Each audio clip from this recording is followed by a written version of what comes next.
Fala pessoal, tudo bem com vocês? Estamos de volta aqui no nosso canal no Pregue Simples e eu estou aqui hoje para falar sobre disciplina.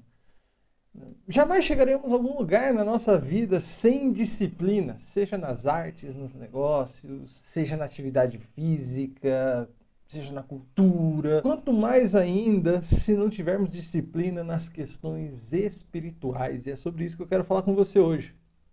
Em outras áreas, né, talvez um músico, né, pode dizer que tem um dom inato, como um ouvido absoluto, um atleta, né, com um físico, uma genética que favorece, mas na verdade é que espiritualmente falando, ninguém pode dizer que tem um talento inato, que tem alguma coisa própria, porque na realidade nós somos pecadores, nós somos maus. Ninguém é inerentemente justo, ninguém busca Deus de graça, né? Nós somos pecadores. Romanos 3, 9 a 18 diz isso e quero ler com você, vai aparecer aqui para você. Que concluiremos então?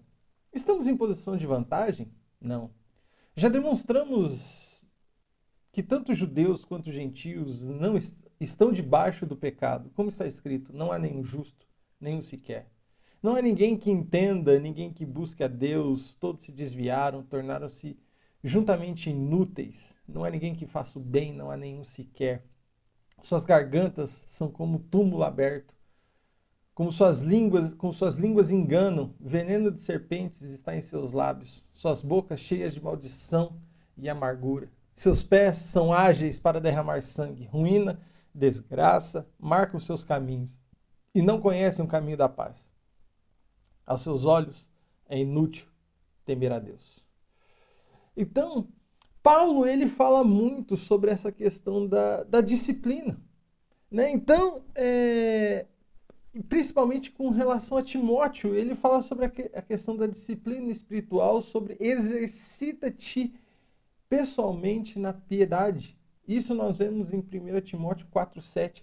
Então, é necessário envolver-se de uma forma que seja transcendente, né? E não de uma forma, ou melhor, não de uma forma transcendente, mas de uma urgência pessoal, né? E aí Paulo diz a Timóteo, olha, rejeite as fábulas profanas e exercita-se na piedade. Há outras passagens que ensinam disciplina, e esse é um grande texto das Escrituras, né, que fala sobre exercitar-se, que vem da palavra gúmenos, que significa literalmente despido, o termo da qual se deriva a palavra ginásio. Ou seja, no grego clássico, as competições atléticas, os participantes eles competiam sem roupa, de modo que não houvesse nada que viesse atrapalhá-los, né? Portanto, a palavra exercita, ela tem originalmente o sentido de praticar uma atividade despido ou exercitar-se despido de roupa, né? Então, o Novo Testamento ele refere-se a exercitar-se no sentido genérico, mas uma palavra que tem em seu sentido o odor, o cheiro de ginásio, de suor. Ou seja, fazer ginástica, exercitar-se com o propósito de religiosidade. É o que Paulo está dizendo. Então você precisa treinar a sua religiosidade. Não, e religiosidade aqui, nesse momento, eu não estou falando sobre algo ruim, ok? É algo bom. É exercitar a sua espiritualidade, vamos colocar assim, melhor dizendo. Então precisamos entender a questão sobre o suor espiritual. Em uma palavra, está conclamando o suor espiritual. Da mesma forma que o atleta descartado e competia, gumnos, livre de tudo que pudesse eventualmente carregá-lo, sobrecarregá-lo. Então nós devemos nos livrar de todo obstáculo, toda associação, todo hábito, toda tendência, tudo aquilo que impede que exercitemos a piedade da forma correta. Se queremos vencer, nós devemos nos livrar primeiramente até o ponto de estarmos nus espiritualmente. Espiritualmente falando, viu?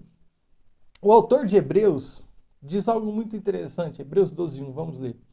Portanto, também nós, uma vez que estamos rodeados por tão grande nuvem de testemunhas, livremo-nos de tudo que nos atrapalha e do pecado que nos envolve, e corramos com perseverança a corrida que nos é proposta.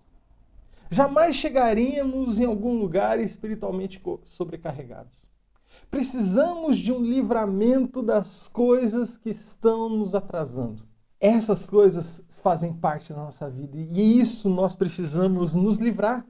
O chamamento à disciplina requer que eu e você nós venhamos a nos desfazer dessas coisas que nos atrapalham. O chamado de Paulo para treinarmos para a piedade sugere que apliquemos toda a nossa energia. E isso Paulo ele retrata em 1 Coríntios 9, 25 a 27. Vamos ler. Todos os que competem nos jogos se submetem a um treinamento rigoroso para obter uma coroa que logo perece. Mas nós fazemos para ganhar uma coroa que dura para sempre. Sendo assim, não corro como quem corre sem alvo. E não luto como quem esmurra o ar, mas esmurro o meu corpo e faço dele meu escravo, para que depois de ter pregado aos outros, eu mesmo não venha a ser reprovado. Quando nos exercitamos de forma séria e voluntariamente, então nos entregamos às horas de disciplina, de dor, a fim de ganhar um prêmio. Por exemplo, muitas vezes é necessário correr 5.000 metros, para então poder competir nos 100 metros da melhor forma.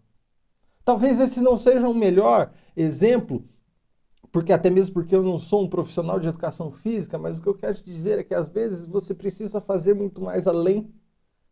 Você precisa se preparar muito mais para que você possa desempenhar algo satisfatório na hora que estiver valendo.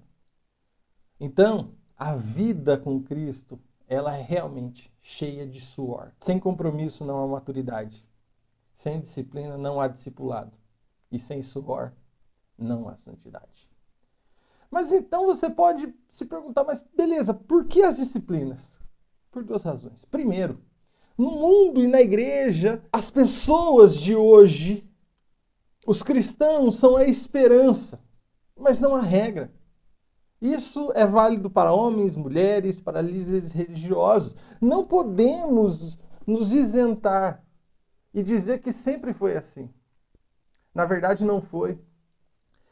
Por ser assim, várias razões do senso comum poderiam ser provadas, tais como a pobreza na pregação e a incapacidade de pregação. A vida dos cristãos hoje é esperança. A vida dos cristãos disciplinados hoje é esperança, mas não regra. Mas por trás de muita rejeição consciente de uma disciplina espiritual está o terror do legalismo. E que para muitos a disciplina espiritual significa submeter-se a uma série de regras e que ninguém pode cumprir e que na maioria das vezes gera frustração e morte espiritual. Mas hoje eu quero te dizer a diferença entre a disciplina e o legalismo.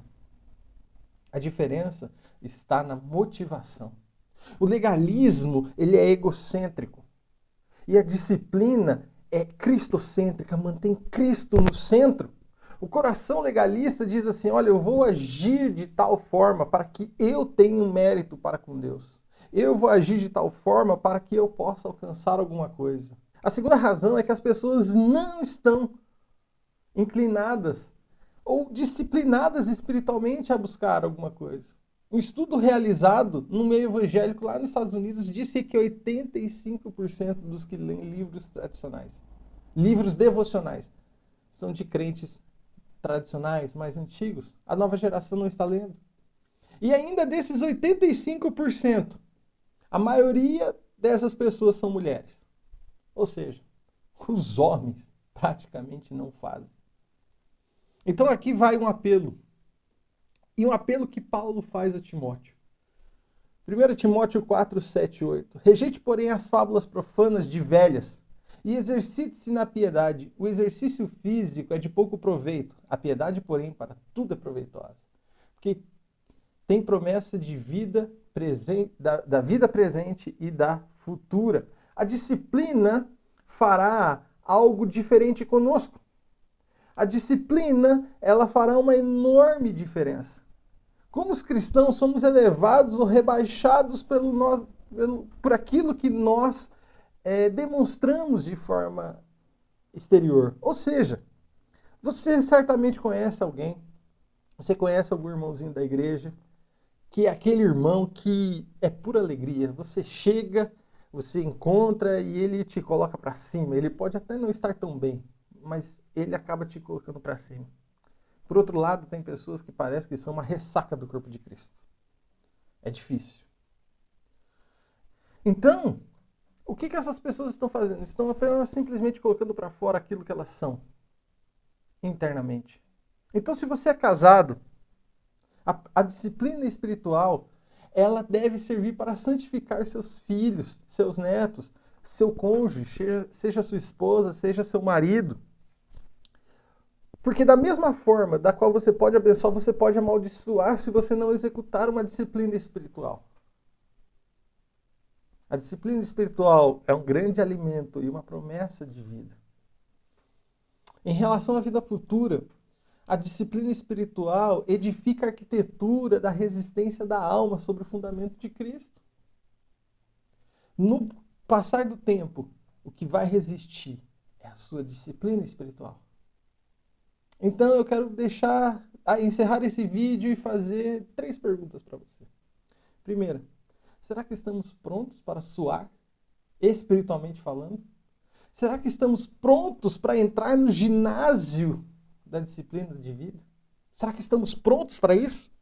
E a última, será que estamos prontos para verdadeiramente nos despir das coisas que nos impedem de prosseguir